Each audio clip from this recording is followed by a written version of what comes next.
आज का हमारा क्लास 9 सब्जेक्ट विज्ञान, इसमें हम पढ़ेंगे विलयन। विलयन के पहले हमने मिश्रण, यौगिक, शुद्ध अशुद्ध ये सब पढ़ लिया है। शुद्ध पदार्थ, अशुद्ध पदार्थ, मतलब मिश्रण और यौगिक ये सब पढ़ा हुआ है। अब हम पढ़ेंगे विलयन। विलयन क्या है? दो या दो से अधिक पदार्थों द्वारा बने समांगी मिश्रण को विलयन कहते हैं। जैसे यौगिक जो है वो भी एक विलयन ही है।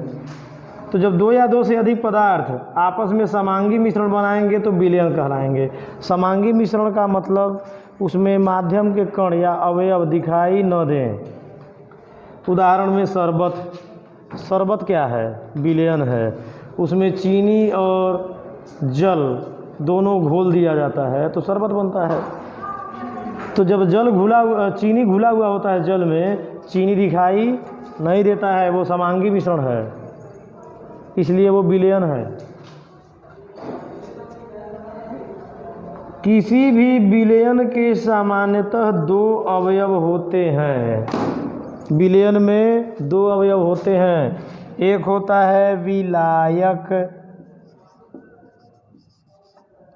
और दूसरा होता है विलेय। विलायक को कहते हैं सॉल्वेंट और विलेय होता है सॉल्यूट। इनको समझिए क्या है ये लोग, सॉल्यूट और सॉल्वेंट क्या है। विलयन में जो पदार्थ माध्यम होता है और अन्य पदार्थ जो इसमें घुले होते हैं, तो माध्यम वाला पदार्थ विलायक कहलाता है और जो घुले हुए होते हैं वो विलेय कहलाते हैं। उदाहरण के लिए समझिए, जल और चीनी, इन दोनों के विलयन में जल चीनी में घुलता है कि चीनी जल में घुलता है? इसको पहले सोचिए। क्या आप चीनी पहले ले लेते हैं फिर जल डालते हैं तो जल चीनी में घुल जाता है? तो ऐसा थोड़ा होता है। जल चीनी में घुलेगा? नहीं, चीनी जल में घुलेगा। तो जिसमें घुलते हैं पदार्थ वो विलायक होते हैं, अर्थात विलायक जो है वो जल है और विलेय जो घुलते हैं। अब एक चीज़ और समझिए, इस तरह से तो उदाहरण हो गया। अब विज्ञान की भाषा में समझिए। विलयन में विलायक वो पदार्थ होता है जिसकी मात्रा अधिक होती है। अब इसलिए ये क्या है? अधिक मात्रा से क्या है? जल। आप जब शरबत आप बनाएंगे तो एक गिलास जल तो लेंगे ही, लेकिन चीनी भी एक गिलास नहीं लेंगे। आप 1 या 2 चम्मच चीनी डाल के घोल देंगे। तो जब चीनी को आप घोलेंगे तो थोड़ा सी मात्रा है। तो विलयन में जिसकी मात्रा थोड़ी सी है वो विलेय है और जिसकी मात्रा ज़्यादा है वो विलायक है।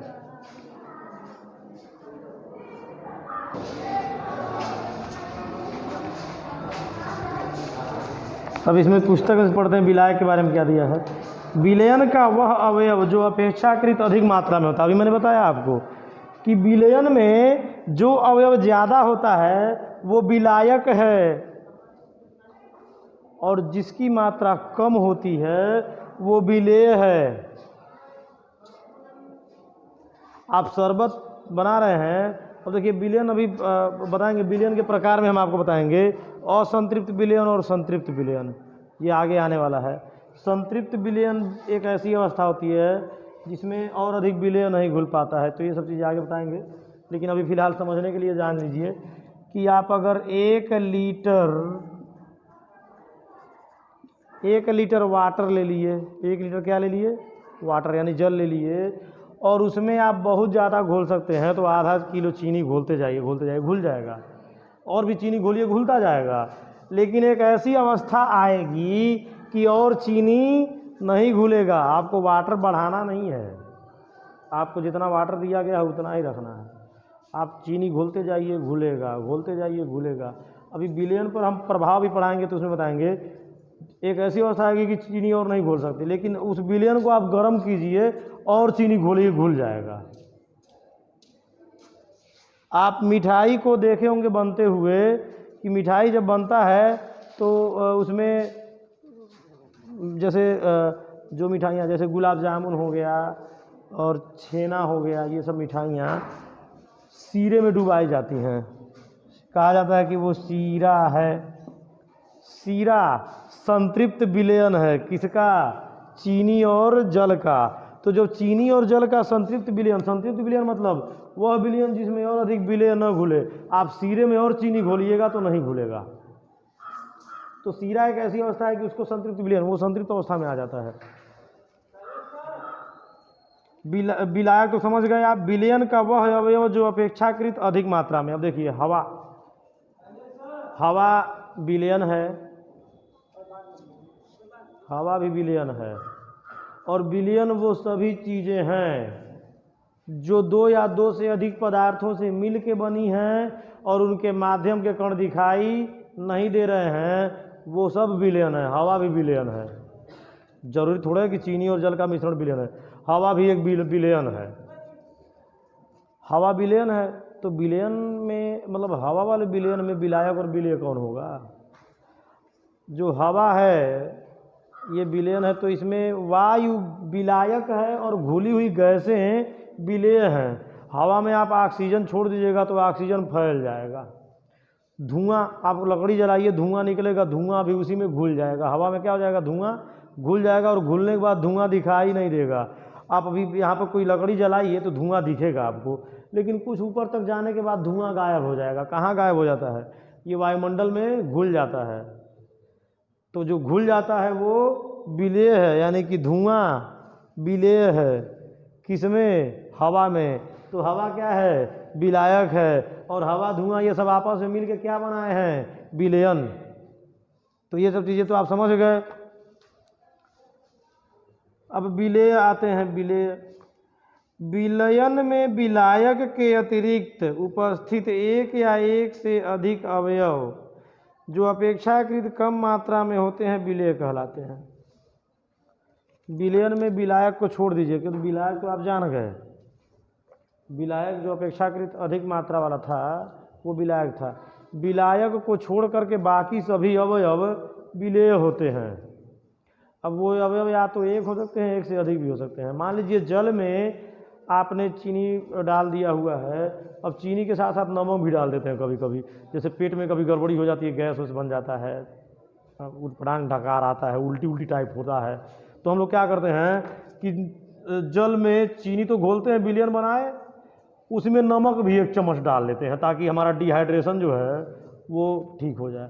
तो उसमें चीनी भी है, नमक भी है, तो चीनी घुल जाता है, नमक भी घुल जाता है। तो जो घुल जा रहे हैं वो विलेय हैं और जल विलायक है। अब कुछ उदाहरण दिया है। नींबू और जल के विलयन में विलायक जल है और नींबू विलेय है।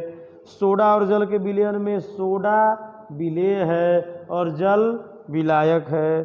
चीनी और जल के विलयन में चीनी विलेय है और जल विलायक है। आयोडीन और एल्कोहल में एल्कोहल विलायक है और आयोडीन विलेय है। एल्कोहल होता है जो आजकल सैनिटाइजर यूज़ कर रहे हैं, वही एल्कोहल है। तो एल्कोहल विलायक होता है, उसमें आयोडीन घोल दीजिए तो घुल जाएगा आयोडीन, तो वो क्या हो जाता है? विलेय। जो घुलेगा वो विलेय। विलयन के गुण। तो अब हम लोगों को पता चल चुका है कि विलायक और विलेय क्या हैं। अब हम पढ़ेंगे कि विलयन के गुण क्या हैं। विलयन के कौन कौन से गुण हैं?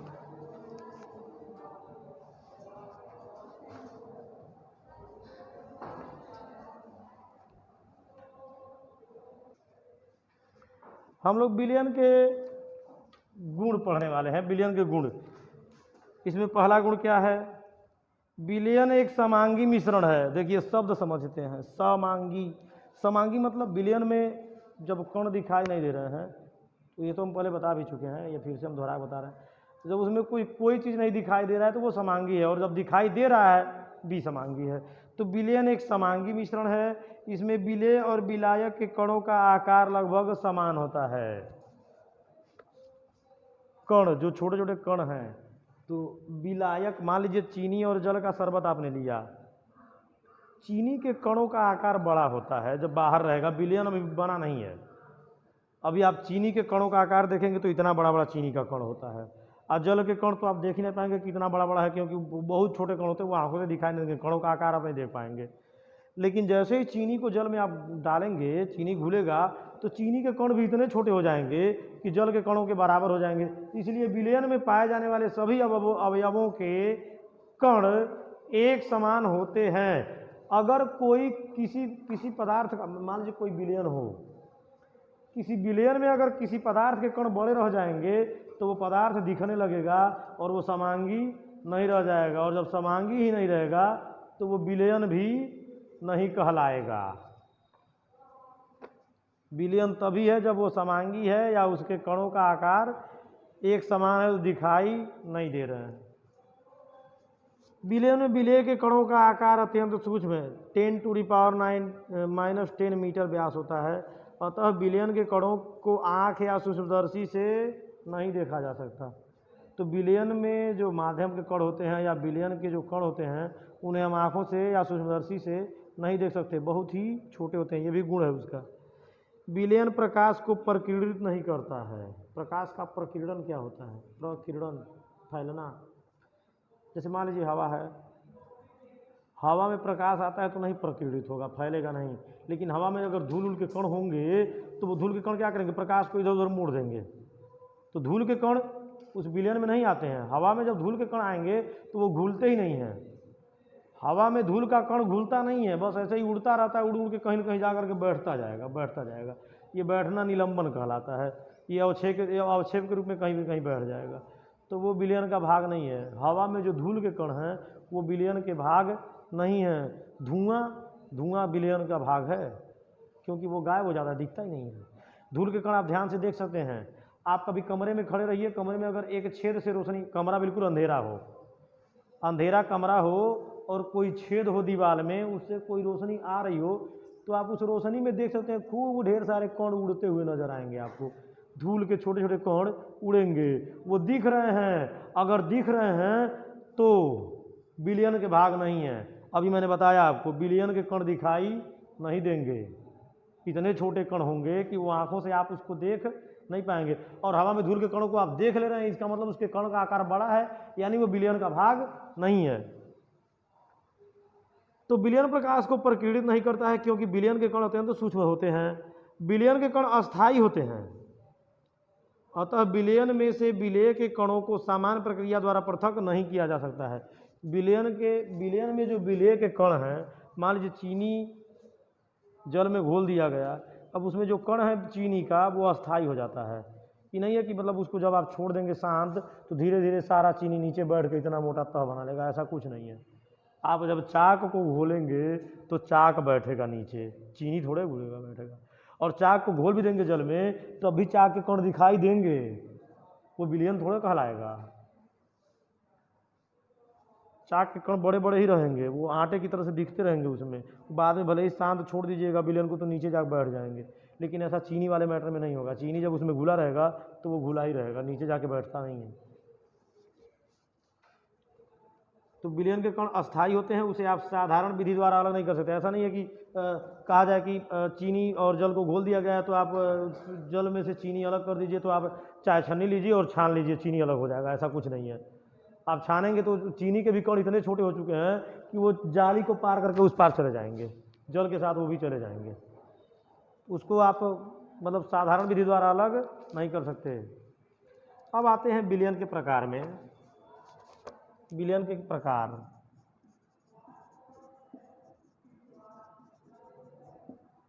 कितने प्रकार के विलयन होते हैं? अब देखिए, विलेय और विलायक की भौतिक अवस्थाओं के आधार पर विलयन 9 प्रकार के होते हैं। हम बता रहे हैं कैसे 9 प्रकार के होंगे। विलायक और विलेय की भौतिक अवस्थाओं के आधार पर, कोई विलायक ठोस अवस्था में होगा, कोई द्रव में होगा और कोई विलायक गैस होगा। तो कोई विलेय ठोस, कोई विलेय द्रव, कोई विलेय गैस होगा। इस तरह से विलयन 9 प्रकार का होगा। आप देखिए, जब कोई ठोस विलेय हो, क्या हो? विलेय हो, यानी कि घुलता हो। किस में घुलता हो? ठोस में ही घुलता हो। तो विलायक भी क्या है, ठोस है। जब कोई ठोस किसी ठोस में घुलता हो, अब ठोस ठोस में कैसे घुल रहा है, ठोस को ठोस में घोलिए। आइसक्रीम खाए हैं, आइसक्रीम ठोस का ठोस में विलयन है। जल का ठोस अवस्था बर्फ है और चीनी तो ठोस अवस्था में होता है। आप क्या करेंगे, चीनी को पहले जल में घोल दीजिए, द्रव, दोनों द्रव हो जाएंगे। अब उसको फ्रीज में रख के जमा दीजिए, ठोस बना दीजिए, तो जो चीनी के कण हैं वो भी ठोस हो जाएंगे और जल तो ठोस हो ही जाएगा। तो ठोस का ठोस में विलयन, विलय क्या है, ठोस चीनी, और विलायक जल भी ठोस अवस्था। तो ठोस का ठोस में विलयन पहला प्रकार है। और दूसरा ठोस का द्रव में, और तीसरा ठोस का गैस में। जब कोई ठोस किसी ठोस में घुला हो, ये तो एग्जाम्पल दे दिए हम। ठोस द्रव में घुलता हो, जब चीनी जल में घुले, चीनी ठोस है और जल द्रव है। जब चीनी जल में घुलेगा तो ठोस किस में घुल जा रहा है, द्रव में। तो ठोस का द्रव में दूसरा प्रकार है। तीसरा ठोस का गैस में। अब कोई ठोस किसी गैस में घुले,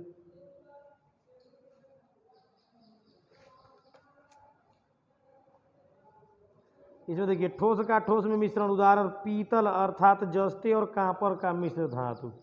पीतल देखे हैं, पीतल का बर्तन वर्तन आपके घर में होगा, तो जो पीतल होता है वो शुद्ध धातु नहीं होता है, विलयन होता है। किसका किसका, उसमें जस्ता 20% होता है और 50% कांपर होता है, अब बाकी मिश्र धातुएं होती हैं, मिली हुई धातुएं, ये सब आपस में मिली हुई होती हैं। तो कांपर और जस्ता, देखिए कांपर पीला दिखता है और जस्ता बिल्कुल सिल्वर कलर का चमकता है, लेकिन जब दोनों को मिला दिया गया है तो पीतल पीले रंग का दिखता है। इसलिए ये ठोस का ठोस में विलयन है। धातुएं ठोस हैं, उन दोनों धातुओं को आपस में मिला करके एक नया धातु बना दिया गया पीतल, तो ये हो गया ठोस का ठोस में विलयन। फिर है ठोस का द्रव में नमक और जल। ठोस नमक है और जल द्रव है। ठोस का गैस में धुआं, यह कार्बन का वायु में विलयन है। ठोस का गैस में कार्बन जब जलता है, कोयला, कोयला ठोस होता है, इसको जब आप जलाएंगे तो ये धुआं बन के हवा में फैल जाएगा, यानी कार्बन क्या हो जाता है, ठोस अवस्था में पहले रहता है। जब कोयले में कार्बन रहेगा तो किस अवस्था में है, ठोस। और जब कोयला जल जा रहा है और वो कार्बन उसका धुआं बन करके हवा में फैल जा रहा है, तो हवा कौन सी अवस्था में है, गैस में। तो कार्बन अपनी ठोस अवस्था से किस अवस्था में चला जा रहा है, गैस में, तो ये ठोस का गैस में है। इसी तरह से और भी विलयन आते जाएंगे। अब तक ये ठोस ठोस ठोस मतलब तीनों थे ठोस। इसी तरह से द्रव का द्रव में, द्रव का ठोस में, द्रव का गैस में, फिर उसी तरह से गैस का ठोस में, गैस का द्रव में और गैस का गैस में। ये हो जाते हैं 9 प्रकार के विलयन। ये भौतिक अवस्थाओं के आधार पर है। अब सांद्रण के आधार पर विलयन कितने प्रकार के हो सकते हैं। तो सांद्रण, देखिए सांद्रण क्या होता है, सांद्रता, तनुता, ये प्रकार हम कल पढ़ाएंगे, लेकिन आज मैं आपको सांद्रण और तनुता बता देता हूँ।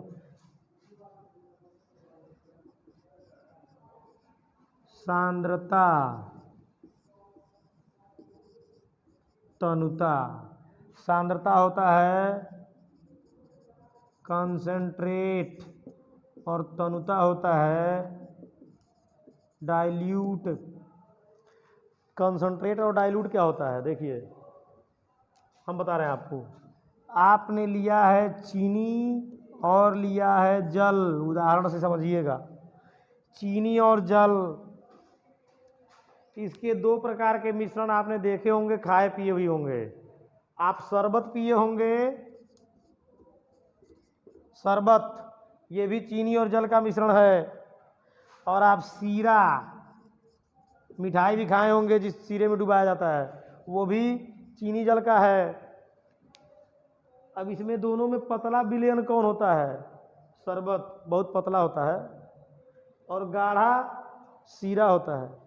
जिस विलयन में विलायक की मात्रा बहुत ज़्यादा हो और विलय की मात्रा बहुत कम हो, वो होता है तनु विलयन, तनु डाइल्यूट। और जिसमें विलायक की मात्रा जितनी हो उतनी हो, लेकिन विलय की मात्रा अपेक्षाकृत बहुत ज़्यादा हो और विलयन एकदम गाढ़ा हो तो वो होता है सांद्र विलयन, कंसंट्रेट। तो ये सांद्रता और तनुता था। तो बाकी आज के लिए इतना ही, बाकी चीज़ें अगले क्लास में हम पढ़ाएंगे।